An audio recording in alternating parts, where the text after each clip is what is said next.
بسم اللہ الرحمن الرحیم۔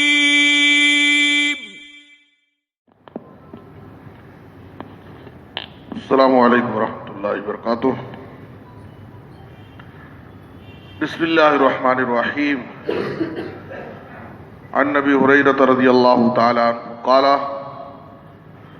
قال رسول اللہ صلی اللہ علیہ وسلم لا تدخلون الجنة حتى تؤمنوا ولا تؤمنوا حتى تحابوا اولا ادلکم على شيء اذا فعلتموه تحاببتم افشوا السلام بینکم، رواہ مسلم۔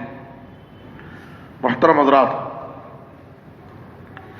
صحیح مسلم کی ایک حدیث آپ حضرات کے سامنے پیش کی گئی ہے۔ ابو ہریرہ رضی اللہ تعالیٰ عنہ بیان کرتے ہیں کہ رسول اللہ صلی اللہ علیہ وسلم نے فرمایا، تم جنت میں داخل نہیں ہو سکتے یہاں تک کہ ایمان لے آؤ۔ جنت میں جانے کے لیے مومن ہونا ضروری ہے، اس لیے کہ اللہ تعالیٰ نے کافروں اور مشرکوں پر جنت کو حرام کر دیا ہے۔ قرآن میں اللہ نے کہا، اِنَّهُ مَن يُشْرِكْ بِاللَّهِ فَقَدْ حَرَّمَ اللَّهُ عَلَيْهِ الْجَنَّةَ وَمَأْوَاهُ النَّارُ وَمَا لِلظَّالِمِينَ مِنْ أَنصَارٍ۔ جو اللہ کے ساتھ کسی کو شریک کرے گا تو اللہ نے اس پر جنت کو حرام کر دیا ہے اور اس کا ٹھکانہ جہنم ہوگا، اور ظالموں، کافروں اور مشرکوں کا قیامت کے دن کوئی مددگار نہیں ہوگا۔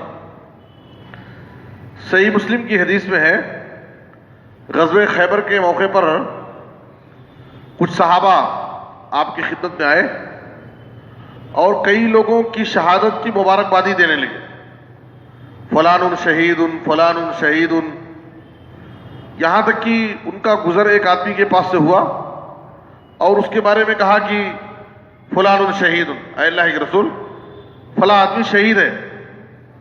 تو نبی صلی اللہ علیہ وسلم نے کہا، کلا، جس کے بارے میں تم شہید کہہ رہے ہو وہ دراصل شہادت کے اجر سے محروم ہو گیا ہو، شہید نہیں ہو۔ انی رأیتہ فی النار، میں نے اسے جہنم کی آگ میں دیکھا ہے، وہ بھی ایک چادر کی خیانت کی وجہ سے، ایک چادر کی خیانت کی وجہ سے میں نے اسے جہنم کی آگ میں دیکھا ہے۔ پھر اس کے بعد نبی صلی اللہ علیہ وسلم نے عمر بن خطاب رضی اللہ تعالیٰ عنہ سے کہا، اذهب فنادِ فی الناس، اے عمر جاؤ اور لوگوں میں اعلان کر دو یہ، انہ لا يدخل الجنۃ الا المؤمنون، کہ جنت میں صرف مومن ہی داخل ہوں گے۔ جنت مومنوں اور متقیوں کے لیے تیار کی گئی ہے۔ تو آپ صلی اللہ علیہ وسلم نے اس موقع پر یہ اعلان کرایا حضرت عمر سے کہ لوگوں میں اعلان کر دو، لا يدخل الجنۃ الا المؤمنون، جنت میں صرف مومن ہی جائیں گے۔ تو اس حدیث میں آپ صلی اللہ علیہ وسلم نے کہا، لا تدخلون الجنۃ حتی تؤمنوا، جب تک تم ایمان نہ لے آؤ اس وقت تک تم بغیر ایمان کے جنت میں داخل نہیں ہو سکتے۔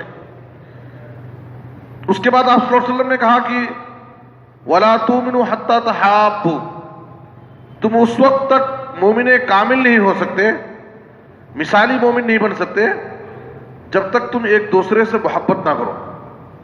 تو ایک دوسرے سے محبت کرنا یہ ہمارے ایمان کی علامت ہے، اور ایک آدمی کے کامل مومن ہونے کی دلیل ہے کہ وہ ایک دوسرے سے محبت کرتا ہے، اپنے دل میں اپنے مسلمان، اپنے مومن بھائیوں کے تعلق سے نفرت اور عداوت، دشمنی نہیں رکھتا ہے۔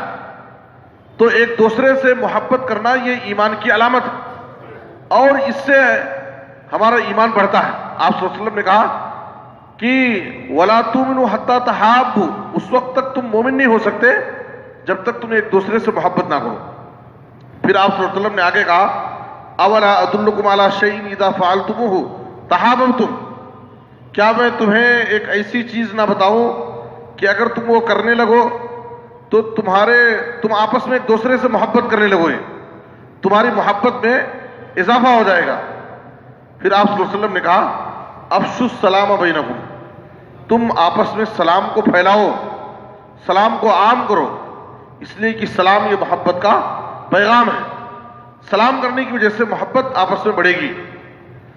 افشوا السلام بینکم، سلام کو پھیلاؤ، سلام کو عام کرنے سے نبی صلی اللہ علیہ وسلم نے کہا کہ جتنا سلام کو عام کریں گے اتنا تمہارے درمیان آپس میں محبت بڑھے گی۔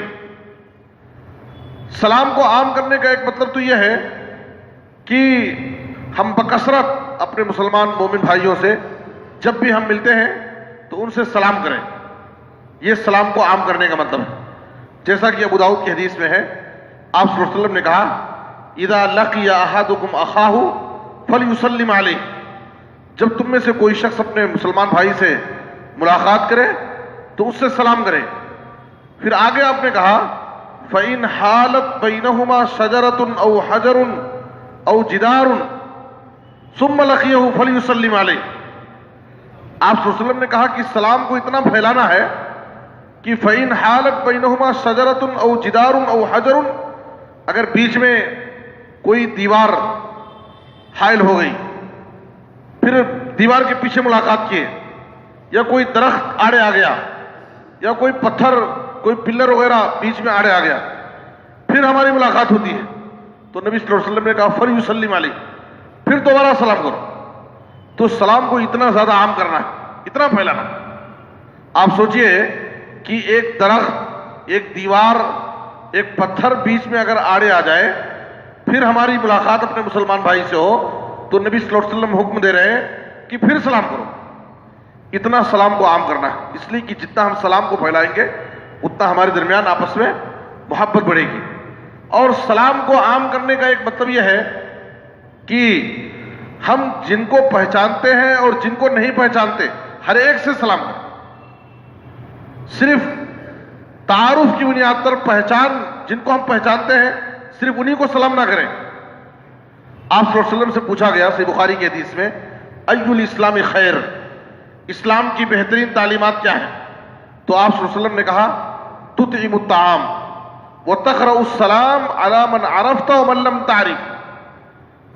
اسلام کی بہترین تعلیمات میں لوگوں کو کھانا کھلانا یہ ایک بہترین تعلیم ہے۔ پھر آپ نے کہا کہ جس کو تم پہچانتے ہو اور جسے نہیں پہچانتے ہر ایک کو سلام کرو۔ تو پہچاننے کے لیے کیا ہے؟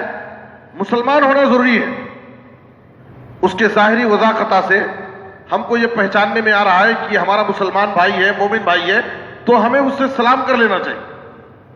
پہچاننے کا مطلب کیا ہے کہ اسے مسلمان پہچاننا، اس کے وضاحت سے ہمیں یہ سمجھ میں آتا ہے، پہچاننے میں آ رہا ہے کہ وہ ہمارا مسلمان بھائی ہے تو اس سے ہمیں سلام کر لینا چاہیے، چاہے وہ ہماری بستی کا ہو یا نہ ہو، ہمارے گلی اور محلے کا ہو یا نہ ہو، ہماری مسجد میں نماز پڑھنے والا ہو یا کوئی دوسری مسجد والا ہو، اگر وہ مسلمان ہے تو اس سے ہمیں سلام کرنا چاہیے۔ اس لیے کہ نبی صلی اللہ علیہ وسلم نے ایک دوسری حدیث میں مسند احمد میں آپ صلی اللہ علیہ وسلم نے قیامت کی نشانیوں میں یہ بات ذکر کی ہے کہ لوگ پہچان کر کے سلام کریں گے، منہ دیکھ کر کے سلام کریں گے۔ ان من اشراط الساعة ان يسلم الرجل على الرجل لا يسلم عليه الا للمعرفة۔ قیامت کی نشانیوں میں سے ایک نشانی یہ بھی ہے کہ لوگ پہچان کر کے سلام کریں گے، جس کو پہچانیں گے اسی کو سلام کریں گے، باقی لوگوں سے سلام نہیں کریں گے۔ تو آپ صلی اللہ علیہ وسلم کہہ رہے ہیں عرفت ومن لم تعرف، جسے تم پہچانتے ہو جسے نہیں پہچانتے ہر ایک کو سلام کرو، اس لیے کہ سلام کو پھیلانا ہے، سلام کو عام کرنا ہے۔ جتنا سلام کو پھیلائیں گے اتنا آپس میں محبت بڑھے گی، محبت میں اضافہ ہوگا، اور جتنا محبت میں اضافہ ہوگا اتنا ہماری ایمان میں اضافہ ہوگا، اور جنت میں جانے کے لیے مومن ہونا ضروری ہے۔ اس لیے ہمیں چاہیے کہ ہم ان تعلیمات پر عمل کریں تاکہ ہم دنیا اور آخرت میں کامیاب ہو سکیں۔ اللہ ہم سب کو نیک توفیق دے، آمین۔ وصلی اللہ علی نبینا محمد وآلہ وصحبہ اجمعین۔